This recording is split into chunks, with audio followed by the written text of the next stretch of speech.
Hello everyone, welcome to my channel online GS by Diwakar. जैसा कि आपके सामने दिख रहा है, NTA UGC NET paper one का हम लोग एनालिसिस करेंगे। एक ओवरव्यू देखेंगे, चूँकि जो आपका 6 से लेके 8 दिसंबर तक जो आपका पेपर हुआ है, किस तरह के प्रश्न पूछे जा रहे हैं, किस स्तर के पूछे जा रहे हैं। यहाँ पे हमने पूरा सिलेबस आपका ऐड कर रखा है और 10 यूनिट जो फर्स्ट पेपर की उसमें जो इम्पोर्टेंट टॉपिक अब तक ज़्यादातर प्रश्न जिस टॉपिक से पूछे गए हैं उसकी हम लोग बात करेंगे। चूँकि जो फर्स्ट आपका 6 से स्टार्ट हुआ है तो 6 में आपका जो पेपर हुआ है, जैसे हिस्ट्री का हुआ था इवनिंग में, तो इवनिंग में जो पेपर था वो किस तरह से आया था, कैसा किस स्तर का था, डीआई कैसा पूछा गया था। इस वीडियो में हमने डीआई भी एक ऐड कर रखा है, जो अभी ट्रेंडिंग चल रहा है कि मतलब अब तक आपने डीआई देखा था कि जो परसेंटेज वाले ज़्यादातर पूछ दिए जाते थे, ठीक है? तो अभी जो ट्रेंड चल रहा है वो किस तरह से डीआई पूछ रहा है, इसका भी हमने यहाँ पे ऐड कर रखा है क्वेश्चन। उसको भी प्रॉपर डिटेल में आपको सॉल्व कराएंगे। तो एग्जाम से पहले ये पूरा वीडियो आप लास्ट तक एक बार देख लीजिएगा। सबसे ज़्यादा फोकस आपको कहाँ करना है, ठीक है? तो ये दिसंबर के जो पेपर चल रहे हैं उसकी हम लोग बात कर रहे हैं, ये एनालिसिस पूरी है। ठीक, इसके अलावा जो हमारे बैचेज चल रहे हैं वो आप यहाँ पे देख सकते हैं। जो ऐप है जीएस बाय दिवाकर है, इसको डाउनलोड करके आप वहाँ पे देख लीजिएगा। और बहुत ही अच्छा आपको यहाँ पे पूरा टॉपिक वाइज सारा कुछ प्रोवाइड कराया ही जा रहा है। तो सबसे पहले हम लोग बात कर लेते हैं कि चूँकि जो आपका 6 से लेके 8 दिसंबर की हम लोग बात कर रहे हैं। चूँकि इस दिन जो स्टूडेंट यहाँ पे पेपर दिए उन्होंने कॉल करके या उनसे जो बात हुई, तो उन्होंने जो इन्फॉर्म किया उसी के आधार पे हम लोग बता रहे हैं। चूँकि उनका ये क्या है कि जो एग्ज़ाम दिए हैं तो उनको तो ये पता ही है कि किस स्तर का प्रश्न था या कहाँ से ज़्यादा प्रश्न पूछे गए थे, ठीक है? अब देखिए फर्स्ट यूनिट में जो प्रश्न पूछे गए थे, कुछ थ्योरीज के प्रश्न पूछे गए थे। जैसे वाइगोत्स्की की आपका है, पियाजे की थ्योरी है, ठीक है? इन थ्योरीज से भी आपके प्रश्न पूछे गए थे। 1-2 प्रश्न जो है वहाँ से यहाँ से उठा लिए गए थे। चूँकि ये आपका जो है किशोर और वयस्क शिक्षार्थी की अपेक्षाएँ, देखिए भावनात्मक, संज्ञानात्मक और व्यक्तिगत भिन्नताएँ, जो इंडिविजुअल डिफरेंसेस हैं, यहाँ से प्रश्न पूछा था और इसी में ये थ्योरी इंक्लूड करके इन्होंने पूछा था, ठीक है?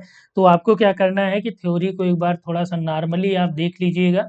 यूट्यूब पे भी कई वीडियोज़ आपको मिल जाएँगे। जो आप टेट या सीटेट की जो थ्योरी है वो ही देख लेंगे तो उसी से आपका ये वाला जो प्रश्न आता है वो क्लियर हो जाएगा। ठीक है? और यहाँ से देखिए जो प्रश्न आए थे वो आपका क्या था कि शिक्षण स्तर में जैसे आपका विचारात्मक या स्मरण शक्ति के बारे में पूछा था। और शिक्षक प्रभावक जो तत्व है, यहाँ पे आपका जो संस्थागत सुविधाएँ और सहायक सामग्री, टीचिंग एड्स, ये आपका पूछा था।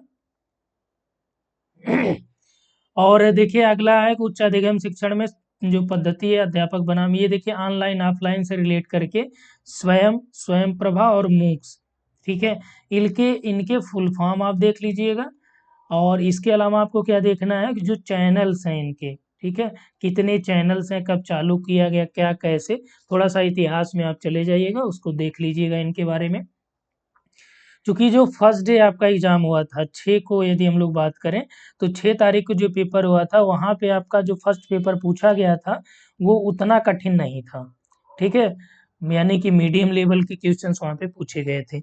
लेकिन जैसे-जैसे आपका पेपर होता जा रहा है, तो जो स्तर है फर्स्ट पेपर का वो थोड़ा बढ़ा रहे हैं। अब चूँकि आप जानते हैं कि जो अभी एनटीए का पैटर्न है, इसमें आपका 3 टाइप के प्रश्न पूछे जा रहे हैं। पहला एक कि वन लाइनर टाइप के, जिसमें बहुविकल्पी वाले जो वन लाइनर हैं, ठीक है? दूसरा मीडियम लेवल का और तीसरा ब्रॉड यानी विश्लेषणात्मक प्रश्न पूछे जा रहे हैं। जैसे यहाँ पे जो आपका मूल्यांकन प्रणाली में मान लीजिए पूछ दिया कि सीबीसीएस जो चॉइस बेस्ड क्रेडिट सिस्टम है, इसमें पूछ दिया कि सीबीसीएस के बारे में सत्य है, ठीक है? या सीबीसीएस के बारे में सत्य कथन निम्न में से 1 नंबर बना दिया, 2 बनाया, 3 बनाया, 4 बनाया, 5, 6, ठीक है? इतना बना के अब ऑप्शन बनाएगा कि ए, बी, सी सही है, यानी 1, 2, 3 सही हैं, 2, 3, 4 सही हैं, या 4, 5, 6 सही हैं, या सभी सही हैं। तो इस तरह से वहाँ पे बना रहा है, यानी कि जो आपका यदि हम लोग बात करें इन 5 प्रश्नों में से 2 प्रश्न आपके जो है आसानी से, जो यानी कि ऑब्जेक्टिव टाइप वाले, वन लाइनर टाइप वाले 2 हो गए, मीडियम लेवल का 1 है, और 2 आपके जो है थोड़ा सा डीप स्टडी वाले हैं, जिसमें आपने थोड़ा मेहनत करके पढ़ा होगा, तो आप इसको कर ले जाएंगे। हालांकि इसमें अगर आपने टॉपिक को क्लियर समझ लिया, जैसे अब सीबीसीएस के बारे में आप समझ लिए, तो सीबीसीएस में आप पूरा कर ले जाएंगे। तो ये हो गया टीचिंग एप्टीट्यूड। अभी हम बात कर रहे हैं रिसर्च एप्टीट्यूड में किस तरह के प्रश्न पूछे जा रहे हैं। तो रिसर्च एप्टीट्यूड में जो प्रश्न आपका पूछा जा रहा है, सबसे ज़्यादा यहाँ से पूछा जा रहा है शोध पद्धतियों के बारे में। ठीक है, प्रयोगात्मक शोध पद्धति, विवरणात्मक, ऐतिहासिक, गुणात्मक और मात्रात्मक, इसको आप देख लीजिएगा। शोध के चरण देख लीजिएगा। ठीक है, इसके अलावा शोध नैतिकता तो आप इजीली कर ले जाएंगे कि क्या क्या चीज़ों को ध्यान देना है। ठीक है, शोध के चरण जरूर ध्यान दे लीजिएगा। इसके अलावा जो है 2 स्पेशली यहाँ पे देख लेंगे, तो इससे काफ़ी चीज़ें वहाँ पे क्लियर हो जाएगा। और नेक्स्ट जो आपका देखिए गद्यांश जो है, ये बहुत टफ वाले गद्यांश है। जैसे जैसे ही आपका टाइम आगे बढ़ रहा है एग्ज़ाम का, तो क्या हो रहा है कि वो अन्य विषयों में जो प्रश्नों का स्तर है थोड़ा बढ़ा रहा है। तो गद्यांश जो है आसान वाले भी पूछे जा रहे हैं और कठिन वाले भी हैं। ठीक है, तो गद्यांश के लिए आपको क्या करना है कि जो आपको प्रश्न का उत्तर देना होता है, तो देखिए जो ऑनलाइन आपको मिलेगा, अभी मैं दिखा दे रहा हूँ यहाँ पे, चूंकि हमने ऐड कर रखा है डीआई को। तो गद्यांश जो मिलेगा, जैसे ये आपका पैराग्राफ पूरा यहाँ पे लिखा रहेगा, एक क्वेश्चन यहाँ पे रहेगा, फिर दूसरा पैराग्राफ दूसरा क्वेश्चन यहाँ पे रहेगा, फिर आपका तीसरा पैराग्राफ तीसरा क्वेश्चन रहेगा। तो गद्यांश के लिए आपको करना क्या, सॉल्व करने के लिए सबसे पहले आपको जो 5 प्रश्न इसमें गद्यांश में आएंगे, इन प्रश्नों को आप थोड़ा सा ध्यान से पढ़ लीजिएगा। ठीक है, जैसे ही आप प्रश्न को थोड़ा ध्यान से पढ़ेंगे, तो हर एक प्रश्न का जो जो आप ऑनलाइन एग्जाम देंगे, वहाँ पे एक पेपर आपको मिल जाता है, वाइट पेपर, जिस पे लिखना होता है। ठीक है, इस पे आप सॉल्व करते हैं। तो इस पे आपको क्या करना है कि जैसे पहले आप क्वेश्चन आपने देखा, यहाँ पे कोई पॉइंट आप कोट कर लीजिए, कोई वर्ड यूज कर जो इसमें है उसको आप लिख लीजिए जिसके बारे में पूछा है। ठीक, पहला क्वेश्चन इससे हो जाएगा। दूसरा आप इसी तरह से वर्ड कोई लिख लीजिए, तीसरा लिख लीजिए, चौथा और पांचवा लिख लीजिए। ठीक, इससे क्या होगा, एक बार आपने जो है पढ़ लिया है। इसके पहले अगर आपने ज्योग्राफी का सॉल्व देखा होगा, उसमें हमने प्रॉपर आपको बताया है कि किस तरह से आपको पढ़ना है उसको। ठीक है, जो और ये कम टाइम वाला टेक्निक है। तो इसके बाद जैसे ही आपने मान लीजिए 5 क्वेश्चन पढ़ लिए, अब आपको क्या करना है, अब आप पैरा पढ़िए। पैरा पढ़ने के बाद, ठीक है, जैसे आप पैरा पढ़ेंगे, जहाँ पे आपका फर्स्ट वाला क्वेश्चन आएगा उसका उत्तर आप उसको यहाँ पे हाईलाइट तो कर नहीं पाएंगे, तो आपको क्या करना है, उसी समय जो है आप आ जाइए फर्स्ट वाले पे, उसको टिक कर लीजिए फट से। फिर दूसरे वाले में, अब यहाँ तक आपने पढ़ लिया, अब आप जान गए कि दूसरा यहाँ तक है नहीं, अब नेक्स्ट लाइन पढ़िए, वहाँ पे आइए, मान लीजिए यहाँ पे मिल गया आपको दूसरा क्वेश्चन, तो दूसरे वाले पे टिक कर लीजिए। इसी तरह से आप तीसरे पे आ जाइए, तीसरा मान लीजिए नेक्स्ट आएंगे तो तीसरा मिल जाएगा, चौथा मिल गया। अब मान लीजिए शीर्षक पूछा है, तो जब आपने पूरा पढ़ लिया तो ईजिली आप शीर्षक भी लिख लेंगे। ठीक है, नहीं तो क्या करते थे आप कि जैसे मान लीजिए यहाँ पे क्वेश्चन मिला, फिर आप एक क्वेश्चन सॉल्व करें, पैराग्राफ पूरा पढ़ें। मान लीजिए पहले पैराग्राफ का यहाँ लास्ट में आंसर दे रखा है पहले क्वेश्चन का, तो आप जो है पहले पूरा पढ़ लेंगे, यानी एक बार टाइम आपका गया। अभी जब आपने पांचों यहाँ पे पढ़ लिया, तो हो सकता है कि पांचवा आपका दूसरी तीसरी लाइन में ही मिल जाए, तो आपको 5 बार नहीं पढ़ना पड़ेगा, बल्कि एक ही बार में आपके पांचों प्रश्न क्या होंगे, सही हो जाएंगे। ठीक है, और इसमें आपका कन्फ्यूज़न नहीं होता है, सबसे अच्छी बात ये है। तो इस तरह से 5 तो आपको ये सही करने ही करने हैं। और इसके अलावा देखिए संप्रेषण की हम लोग बात करें, तो संप्रेषण यानी कम्युनिकेशन में जो पूछा जा रहा है प्रश्न, वो आपका जो इसके बैरियर्स हो गए, ठीक है, और क्लासरूम कम्युनिकेशन पूछा जा रहा है। ठीक है, इसके अलावा इसके जो टाइप्स हैं कम्युनिकेशन के, इसको भी थोड़ा सा आप देख लीजिएगा। और गणितीय तर्क या अभिव्यक्ति में यदि हम लोग बात करें, तो इसमें आपका जो मैथमेटिकल वाले क्वेश्चन पूछ रहा है, और कोड डिकोडिंग, कोडिंग डिकोडिंग से भी यानी रीजनिंग वाले प्रश्न पूछ रहा है। रीजनिंग वाले कम से कम 2 प्रश्न आपको मिल जाएंगे। और ज़्यादा आपका समय अगर खराब रहेगा, तब ये तर्क वाले में आएगा। ठीक ना, तो यानी कि जो तर्क के बारे में तब आपका यहाँ पे पूछता है, तर्क थोड़ा सा कठिन हो जाता है यहाँ पे। और इसके बाद ये मैथमेटिकल वाले हैं, यहाँ से आपका श्योर रहता है प्रश्न पूछा ही जाएगा। युक्त युक्त तर्क की हम लोग बात, अब देखिए इसको अगर आपने नहीं पढ़ा तो इसको थोड़ा सा ध्यान दे लीजिएगा एक बार, अगर संभव हो सके तब। कारण क्या है ध्यान देने का, आप केवल फार्मूला ही पढ़ लीजिएगा इसका। रीजन क्या है कि जैसे मान लीजिए आप डीआई जब सॉल्व करेंगे तो अब डीआई जो है लाभ हानि पे दे रहा है, औसत पे डीआई दे देगा ज़्यादातर, ठीक है, अनुपात पे डीआई दे दे रहा है। इससे क्या है कि जैसे आप ये वाला पढ़े रहेंगे तो डीआई आराम से आप सॉल्व कर लेंगे।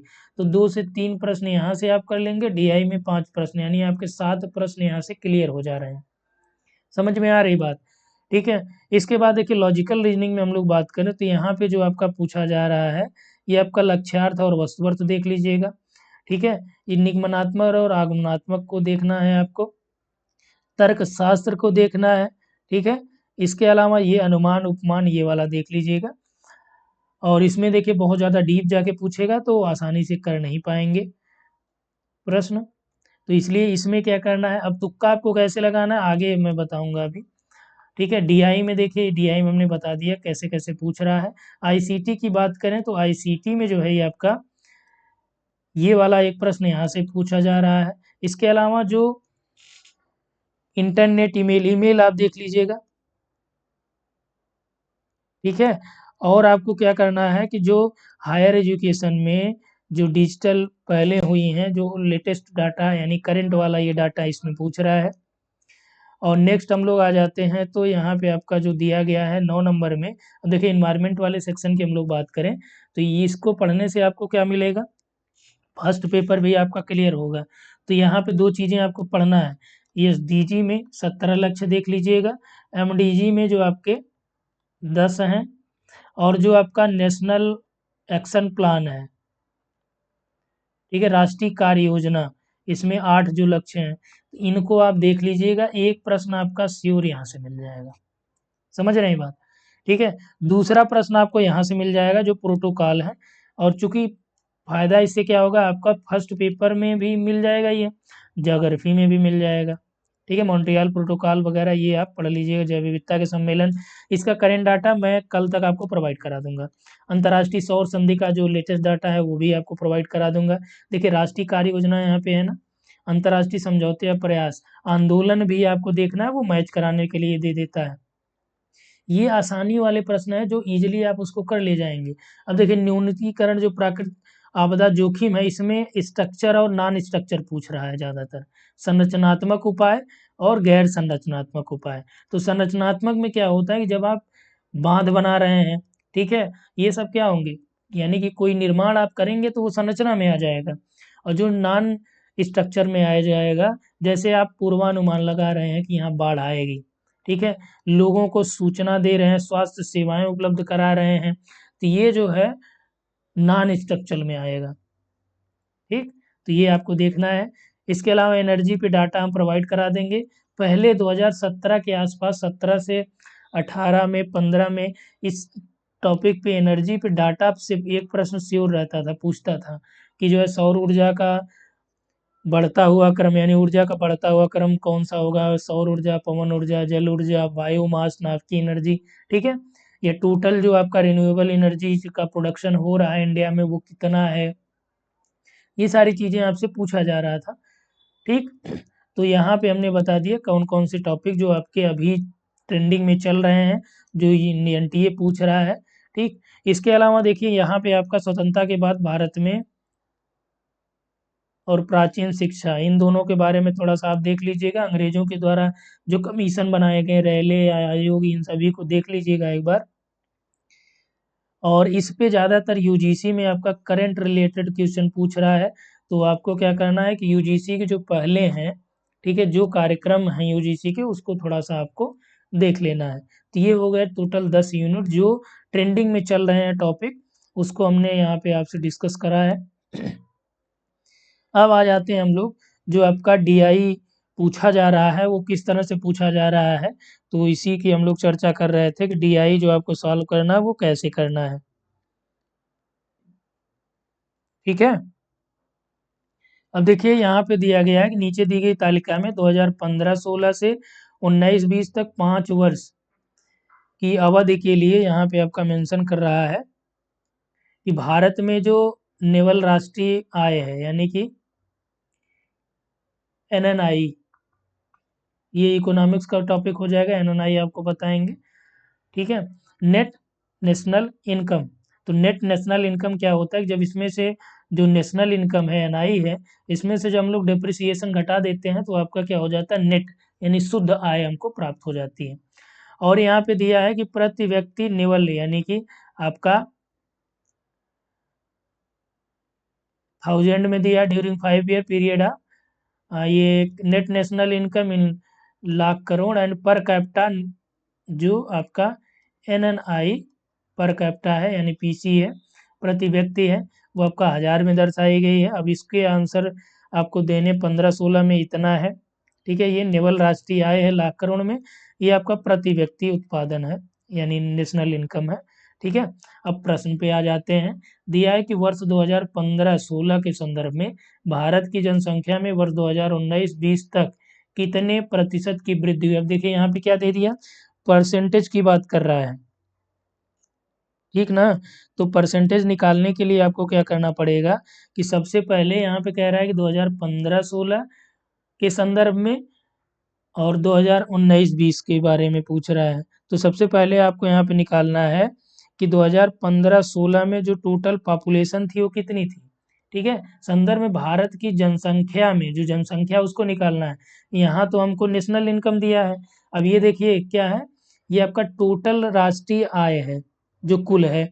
अब इसमें एक व्यक्ति का 95 है, तो यदि हम टोटल में एक व्यक्ति का भाग दे देंगे तो जो आपका पॉपुलेशन है वो निकल आएगा। अब ये टोटल राष्ट्रीय आय है, ठीक है। अब एक व्यक्ति की आय हमें पता है, तो यानी कि क्या हो जाएगा ये, जैसे आप समझिए कि आप कि ये आपका मान लीजिए 10 रुपया है। अब इसमें से कह रहा है कि 10 रुपया है, एक आदमी को 1 रुपया मिलेंगे, तो कितने आदमी हुए, 10 आदमी हो गए। तो सेम वही चीज़ यहाँ पे कह रहा है कि नेशनल इनकम 122 है और एक आदमी की जो इनकम है वो 95 है। अब ये देखिए 1000 में है, ये करोड़ में है, तो इसी हिसाब से आपको यहाँ पे निकालना है। तो ये आपका क्या हो जाएगा, जब इसमें से आप डिवाइड कर देंगे तो हम यहाँ पे निकालना है 2015-16 का कि जो जनसंख्या है वो कितनी है। ये हमारा हो जाएगा नेट नेशनल इनकम कितना है, 122 है। 2015-16 में कितना है, 122 है।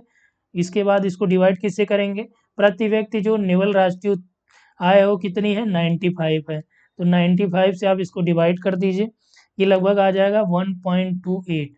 ठीक है, ये समझने के लिए पूरा प्रॉपर डिटेल्ड में हम लोग जा रहे हैं, नहीं तो अभी आपको वहाँ पे शॉर्टकट में भी हम लोग देख लेते हैं।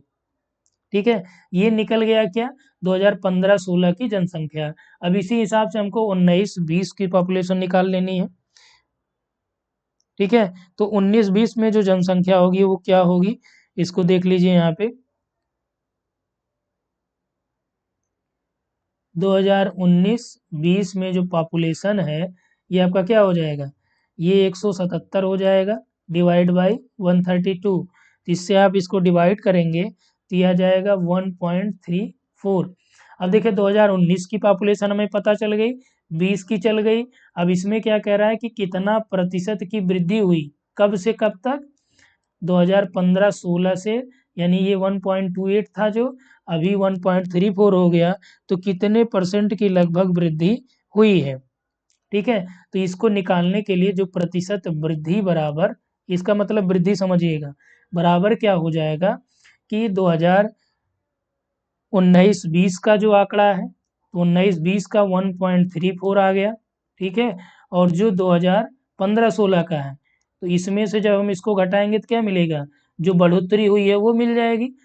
ठीक है, अब प्रतिशत बढ़ोतरी निकालने के लिए हमें क्या करना पड़ेगा कि जो 15-16 है, अब 15-16 के संदर्भ में ही निकालना है ना। तो जैसे अब मान लीजिए यहाँ पे कहता है कि 19-20 के संदर्भ में निकालना है, तब यहाँ पे ये बटा हो, बट इसका जो डिवाइड होता है 1.34 से होता है, लेकिन 15-16 से कह रहा है, तो हम 15-16 का जो पॉपुलेशन निकाले हैं 1.28 निकाले हैं, और परसेंटेज निकालना है तो 100 से गुणा करेंगे। ठीक है, इसको इसमें से आप घटा देंगे और ये आपका 1.28 हो जाएगा। तो यहाँ पे देखिए घटाइए इसको, कितना जाएगा, 14 में से आपका 8 गया, कितना हो गया, 6 हो जाएगा। यहाँ पे 2 बचा। ठीक है, 2 से ये आपका 0 हो जाएगा, यानी 0.606 डिवाइड बाई 1.28 इंटू 100। ठीक है, ये आपका दशमलव दशमलव कट जाएगा। अब इसको जब आप टोटल काट देंगे तो ये लगभग आ जाएगा 4.6। परसेंट के आसपास। अब देखिए जो ऑप्शन यहाँ पे दिया है, ये जो इस तरह से आपका बनाया है, इसका मतलब होता है ऑलमोस्ट, यानी लगभग, इसके आसपास। तो यहाँ पे जो आसपास 4.6 किसके आसपास हो जाएगा, 4.4 के आसपास हो जाएगा। तो राइट आंसर यहाँ पे क्या हो गया, बी हो गया। ठीक, चलिए नेक्स्ट आइए। दूसरा नंबर देखिए, इसमें क्या मेंशन करा है, सेम वही चीजें दिया गया। अब प्रश्न केवल देखिए कि किस वर्ष पिछले वर्ष की तुलना में जो एनएनआई है, नेट नेशनल इनकम है, ठीक है, एनएनआई में प्रतिशत वृद्धि अधिकतम है। समझ में आ रही बात। अब इसमें देखिए आपको क्या करना है कि इसमें ये देखना है कि सबसे ज्यादा प्रतिशत वृद्धि किसमें हुई है। तो यहाँ से आपको निकालने के लिए क्या करना पड़ेगा, तो इसमें पहले ऑप्शन देख लीजिए, उसी में उसका हिसाब से निकाल लीजिए। 19-20 आपको निकालना है, यानी ये वाला देखना है, और 18-19 देखना है, ये वाला देखना है, 17-18 देखना है, ये देखना है, और 16-17 ये देखना है, यानी यही चारों आपका देखना है, 15-16 आपको नहीं देखना है। ठीक ना, 15-16 आपको क्या करना है, नहीं देखना है। तो सबसे पहले आपको जैसे 16-17 निकालना हुआ, इसमें परसेंटेज वृद्धि कितनी हुई, तो 2016-17 में जो प्रतिशत वृद्धि हुई, तो 16-17 में ये 136 है, 136, ठीक है, 136 है। और इसमें कह रहा है कि पिछले वर्ष की तुलना में, पिछला वर्ष कौन सा हो जाएगा, पिछला वर्ष आपका 122 हो जाएगा, और किसमें पूछ रहा है, एनएनआई में पूछ रहा है, तो पिछला वर्ष 122 हो गया। 16-17 में 15-16 ही तो होगा, ठीक है, 122 हो गया। अब कह रहा है कि पिछले वर्ष के संदर्भ में आपको निकालना है, तो डिवाइड भी किससे होगा, 122 से होगा, गुणे कितना हो जाएगा, 100 हो जाएगा, इसमें से घटा दीजिए इसको। ठीक है, ये आपका 4 हो गया, यहाँ पे आपका 1 मिल गया, ये आपका 122 इंटू 100 हो गया, ये आपका जो मिल जाएगा, ये 11.47 प्रतिशत मिल जाएगा। ठीक है, अब यहीं से हमको निकालना क्या है कि 2017-18 का निकाल लेते हैं। तो 2017-18 का जो एनएनआई है, पिछले वर्ष की तुलना की हम लोग बात करें, तो यहाँ पे देखिए कितना है, 151 है, तो 151 माइनस कितने, दूसरे में निकालना है, 136 डिवाइड बाई भी 136 होगा, क्योंकि सापेक्ष पिछले वर्ष के निकालना, इंटू 100 हो जाएगा। और इसमें से ये आपका घटा लीजिए, 11 यहाँ से हो जाएगा, ये आपका 6 जाएगा, 5 हो गया, 4 में से 3 गए, आपका ये 1 हो गया, बटे आपका 136 हो गया, गुणे 100 हो गया। ठीक है, इसको आप डिवाइड करेंगे, ये आपका मिल जाएगा 11.02%। ठीक, चलिए 2018-19 का निकाल लेते हैं। तो 18-19 में क्या हो जाएगा, ये 167 माइनस 151 डिवाइड बाई 151 इंटू 100। यहाँ से आपका क्या निकल जाएगा, ये 7 है, ये 1 है, ये 6 आ जाएगा, यहाँ से 6 और ये आपका 5 है, 1 आ जाएगा, डिवाइड बाई 151 इंटू 100। इसका जो वैल्यू आ जाएगी वो कितना हो जाएगी, ये आपका 16/151 इंटू 100। ठीक है, तो ये आपका कितना आ जाएगा, ये लगभग आ जाएगा 10.59% के आसपास। ठीक है, अब हमको निकालना हुआ 2019-20 का। तो 19-20 में हम क्या करेंगे, 177 डिवाइड बाई 167 इंटू 100। ठीक है, यहाँ से आप करेंगे, ये आपका क्या हो जाएगा, 0, 10 आ गया, डिवाइड बाई 167 इंटू 100, ये आपका कितना मिल जाएगा, 5.98% के आसपास ये मिल जाएगा।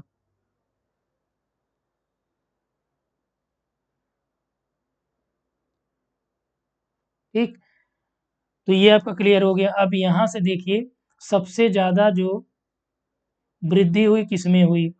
अब इसके लिए आप एक और तरीका अपना सकते थे। पहला ये कि आप ये देख लीजिए कि पहले इसमें बढ़ोतरी किसमें हुई है। ठीक है, तो सबसे कम के हिसाब से और सबसे कम में डिवाइड किसको करना है, क्योंकि जब हम नीचे जो है, जैसे यहाँ पे 122 है, यहाँ 136 है, यहाँ भी, यहाँ आपका 151 है, यहाँ 167 है, तो जब भी आप कम अंक से डिवाइड करेंगे, तो जो मान आएगा वो क्या होगा, ज़्यादा आएगा, क्योंकि यहाँ पे 122 से डिवाइड करना पड़ रहा है, और सब में यहाँ 136 से हो गया, जबकि अंतर जो है यहाँ पे 14 है, यहाँ पे क्या आ गया, 16 आया, यहाँ पे 15 आया, यहाँ पे 10 आया, तो बहुत डिफरेंस नहीं है। अगर इसके अंतराल में ज़्यादा डिफरेंस होता, ज़्यादा बड़ा, अब देखिए मान लीजिए यहाँ पे ये होता लगभग 70-80 के आसपास आ जाता, तब आप जो है यहाँ पे दिमाग लगा सकते थे, अलग से पूरा सॉल्व करते। अभी क्या है कि आप यहाँ से सॉल्व करेंगे तो इसमें 11.47 तो 16-17 किसमें मिल गया, डी ऑप्शन। ठीक है ना। इसी तरह से आपको लगाना है, इसीलिए हम इतना डिटेल्ड में आपको यहाँ पे बता रहे हैं। नेक्स्ट देख लीजिए, दिया है कि what percentage increase in per capita national income during 5 year, 15-16 से 19-20 में। कह रहा है कि 5 वर्ष में 15-16 से लेके 19-20 तक प्रति व्यक्ति जो NI है पर कैपिटा में, इसमें कितने प्रतिशत की वृद्धि हुई। अभी आपने क्या निकाला था पहला प्रश्न में कि जो नेशनल इनकम है उसमें कितनी ग्रोथ हुई। अभी हम लोग किसमें निकालना है, प्रति व्यक्ति आय में ग्रोथ निकालना है। तो प्रति व्यक्ति आय यहाँ पे कितना है, 95 है। अभी यहाँ पे कितना 19-20 में 132 है। ठीक है, तो 2015 से लेके 16, अब देखिए यहाँ पे एग्जैक्ट क्या निकाला जाए, राष्ट्रीय आय ही, तो जनसंख्या है नहीं तो हमको पॉपुलेशन का यहाँ पे जाना ही नहीं है, केवल आय का पूछ रहा है। तो 2016-17 से लेके 19-20 के बारे में पूछ रहा है, नेशनल आय में कितनी वृद्धि हुई प्रति व्यक्ति में। तो प्रति व्यक्ति में जो वृद्धि हुई यहाँ पे आपका कितना 132 हो गया, और यहाँ पे कितना है 95 है। ठीक है, किसके संदर्भ में निकालना है, 95 के संदर्भ में, यानी 15-16 के संदर्भ में निकालेंगे तभी तो वृद्धि पता चलेगी। तो यहाँ पे 95 से डिवाइड कर लीजिए और 100 का गुणा कर लीजिए, चूंकि प्रतिशत में निकाल रहे हैं। ठीक है, यहाँ पे आपका ये 7 आ जाएगा, 12 में से 5 गए। ठीक है, यहाँ पे आपका 2 है, ये आपका हो जाएगा 12, यहाँ पे आपका 9 3 12 हो जाएगा। ठीक, और ये आपका 95 इंटू 100 हो जाएगा। अब यहाँ से इसको हम डिवाइड करेंगे तो लगभग 38.95% के आसपास आएगा, 94 के आसपास आएगा। तो जो एग्जैक्ट यहाँ पे आपका हो जाएगा, ए वाला ऑप्शन यहाँ पे राइट हो जाएगा। देखिए इसमें हमने कुछ किया नहीं किया ना, केवल आपका जो प्रश्न कह रहा है कि प्रति व्यक्ति जो राष्ट्रीय आय है कितना प्रतिशत की वृद्धि हुई, तो प्रति व्यक्ति जो राष्ट्रीय आय हमारे पास है 95 है 2015-16 में, और 132 है 19-20 में। अब इसमें से इसमें कितना अंतर हुआ, 37 का लगभग अंतर है। जब केवल अंतर पूछे कितना हुआ बढ़ोतरी, तो 37 हो गया। अब इसी को प्रतिशत में कह रहा है और सापेक्ष कौन सा दे रहा है, 2015-16, तो इसमें प्रतिशत में कह रहा है, तो जिसके सापेक्ष है 95 का 100 से गुणा कर देंगे तो ये आपका आ जाएगा। अब यहाँ से आप देखिए 95 है तो ये 100 है, तो यानी कि लगभग 1 पॉइंट समथिंग ये जाना है, तो ये लगभग हो जाएगा 38 के आसपास ये उत्तर आएगा। तो आप पूरा सॉल्व करने के बजाय ऐसे भी तुक्का लगा सकते हैं। ये क्लियर हो गया। चलिए नेक्स्ट क्वेश्चन आ जाते हैं। नेक्स्ट यहाँ पे जो मेंशन करा गया है, इसमें दिया है कि यह मानते हुए कि वर्ष 2019-20 के बाद प्रति व्यक्ति नेवल राष्ट्रीय आय में वृद्धि 15-16 से 19-20 की अवधि की औसत वार्षिक वृद्धि दर के बराबर होती है, तो वर्ष 2020-21 के अंत में इसका मान कितना होगा। ठीक है, किसकी बात कर रहा है ये, प्रति व्यक्ति राष्ट्रीय उत्पाद राष्ट्रीय आय की बात कर रहा है। कि अभी मान लीजिए कि 2019-20 तक जो ट्रेंड चल रहा है, ठीक है, यही सेम प्रतिशत वृद्धि दर का रहा, तो 2019-20 में स्थिति क्या होगी। ठीक है, तो इसको निकालने के लिए सबसे पहले हमको क्या निकालना पड़ेगा कि देखिए यहाँ पे क्या कह रहा है कि 2015-16 से 19-20 तक, तो 15-16 से लेके 19-20 तक जो ट्रेंड है पहले हम उसको निकालेंगे। तो 2015-16 का जो प्रतिशत वृद्धि हो कितना हो जाएगा यहाँ पे आपका यहाँ पे देखिए 15-16 से 19-20 तक यहाँ पे कह रहा है, तो 15-16 में तो प्रतिशत वृद्धि निकलेगी नहीं। कारण क्या है, क्योंकि पिछला वाला कोई डाटा है नहीं, तो जो निकलेगा वो कितने का निकलेगा, 16-17 का निकलेगा, क्योंकि प्रतिशत वृद्धि के लिए पता होना चाहिए ना। अब इसके पहले आपका 14-15 का डाटा होता तो 15-16 का ही निकल जाता। तो यहाँ पे 16-17 का निकलेगा, जो पिछले वाले के सापेक्ष निकाला जाएगा। तो यहाँ पे जो डाटा है 105 का है, और ये हो जाएगा 95, डिवाइड भी किससे होना है, 95 से इंटू 100 हो जाएगा, और ये आ जाएगा 10/95 गुणे 100। ठीक है। अब यहाँ से यदि हम लोग सॉल्व करेंगे तो ये हमको मिल जाएगा लगभग जो है 10.52। ठीक, पहले का ये आंसर हो गया।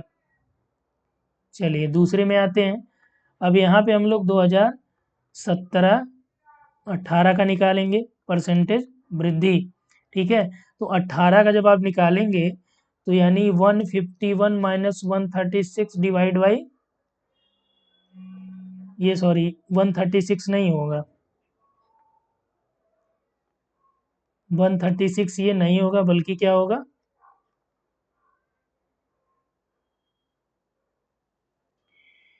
यहाँ पे आपका ये निकाल रहे हैं हम लोग ना, तो ये 115 माइनस 105 हो जाएगा डिवाइड बाई 105 इंटू 100 होगा। ये देखिए ये ऊपर वाले का मान है इसका, तो यहाँ से ये वाला निकल जाएगा, ये भी आपका कितना आ जाएगा, ये 15 5, ये आपका 10 आ जाएगा डिवाइड बाई 105 गुणे 100 आ जाएगा।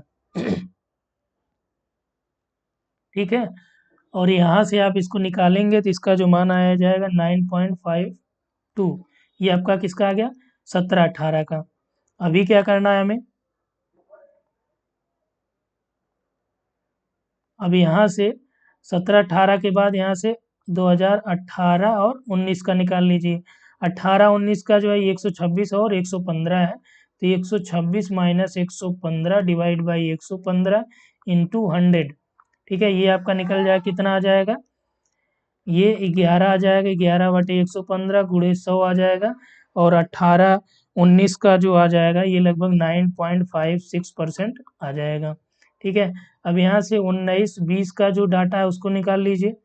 ये 132 माइनस 126 डिवाइड बाई 132 इंटू 100 आ गया। ठीक है, ये 6 आ जाएगा, 6/132 गुणे, ये आपका 132 नहीं 126 होगा। ठीक है, जिसके सापेक्ष निकाला जाता है उसको आप क्या करते हैं, डिवाइड कर देते हैं। तो ये आपका कितना आ जाएगा, ये आपका 4.76% आ जाएगा। कितना आ गया, 4.76%। ठीक है, ये तो निकला क्या, जो अलग अलग टाइम पे ग्रोथ हुआ है। अभी क्या यहाँ पे कह रहा है 19-20 की अवधि की औसत वार्षिक वृद्धि दर प्रतिशत के बराबर है। अब औसत वार्षिक वृद्धि दर कैसे निकलेगी, तो औसत निकालने के लिए जो टोटल है हमारे पास 10.52 है। ठीक है, 9.52 है, और क्या है, यहाँ पे आपका 9.56 है, और क्या है आपके पास 4.76 है। तो औसत निकालने के लिए जितना है ये 2 2 4 है। ठीक है, तो 4 से आप क्या करेंगे, यहाँ पे डिवाइड कर देंगे। ये मान कितना आ जाएगा आपका, ये मान आ जाएगा आपका 8.59। ठीक, तो इसलिए अब यहाँ पे जो निकालना होगा कि 2020-21 के अंत में जो इसका मान क्या निकल के आएगा, यहाँ पे इसको थोड़ा सा चेंज कर देते हैं, इसको पूरा ध्यान से समझिएगा। जो अब हमको क्या निकालना है कि जो 20-21 है उसका मान कैसे निकलेगा, उसका मान जो पिछला वाला है उससे निकलेगा। पिछला वाला कौन सा 19-20 का है, तो 19-20 का 132 इंटू क्या निकला है, जो औसत यहाँ पे कह रहा है। ठीक है, औसत से हम क्या करेंगे, गुणा करेंगे 8.59, डिवाइड किससे करेंगे, डिवाइड आपका 100 से करेंगे, तभी जो है इसका मूल्य निकल के आएगा, क्योंकि ये हमको क्या दिया है, परसेंटेज में आया है। ठीक है, 132 इंटू 8.59 डिवाइड बाई 100। अब यहाँ पे जो हमें मिला ये मिल गया, कितना प्रतिशत का ग्रोथ हो रहा है, 11.34 का, जो पिछले से अब तक का ये ग्रोथ होगा। क्योंकि ग्रोथ रेट की बात क्या कर रहा है कि औसत है 8.59 का, जो इसका टोटल का औसत निकल रहा है। तो अभी हमारे पास इसका ग्रोथ रेट मिल गया है।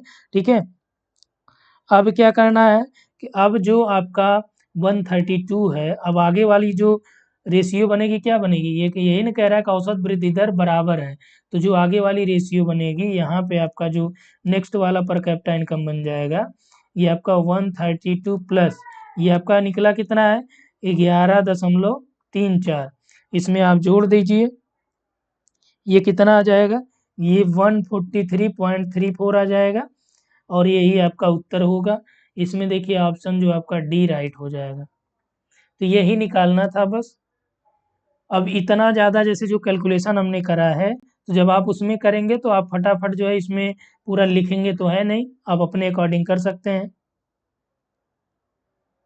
ठीक, अब आते हैं लास्ट वाले प्रश्न पे जो डीआई का इस सेक्शन का लास्ट है। इसके बाद हम डीआई और कराएंगे, आपको 12 का एग्जाम आपका है तो 12 से पहले कई डीआई कराएंगे ताकि ये वाला कवर हो जाए। अब देखिए यहाँ पे अभी औसत भी यहाँ से हो गया समझ में आपको। ठीक है, परसेंटेज वृद्धि कैसे निकाली जाती है वो भी यहाँ समझ गए। अब दिया है कि प्रतिवर्ष प्रति व्यक्ति औसत निवल राष्ट्रीय आय क्या है।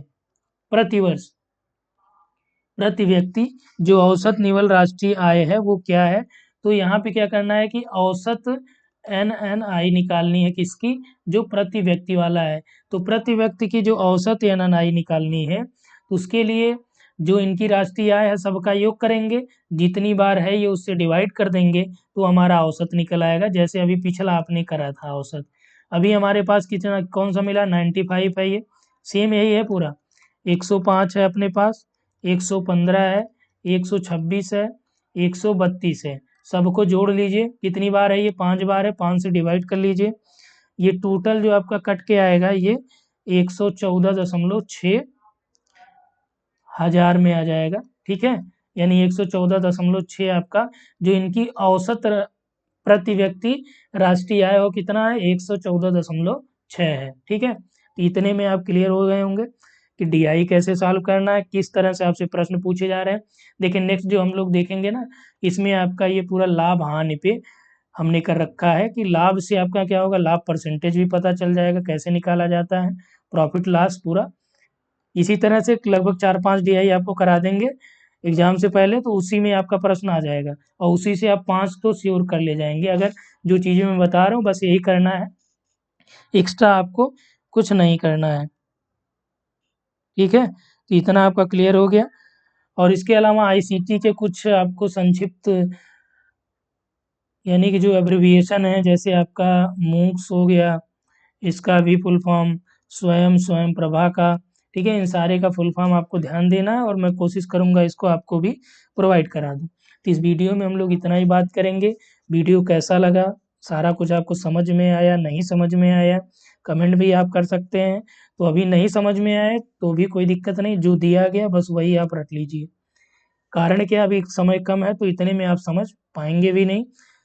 तो जो भी आपका यहाँ पे दिया गया बहुत आसान भाषा में हमने कोशिश करी है, फिर भी इसके बावजूद भी आपको नहीं समझ आता है तो कोई दिक्कत नहीं है। 5 में से कम 3 तो आप सही कर ले जाएंगे। ये औसत वाला जो कहेगा इसको तो आप कर ही ले जाएंगे। यहाँ पे जो औसत देखिए, यहाँ पे दोनों में ध्यान रखना है, ये आपका निवल राष्ट्रीय आय है, ये आपका कौन सा प्रति व्यक्ति है। तो यहाँ पे क्या बोला है, प्रति व्यक्ति बोला था आपको, इसीलिए प्रति व्यक्ति में ही जाना पड़ेगा। ठीक है, तो इस वीडियो में इतना ही। Thanks for watching.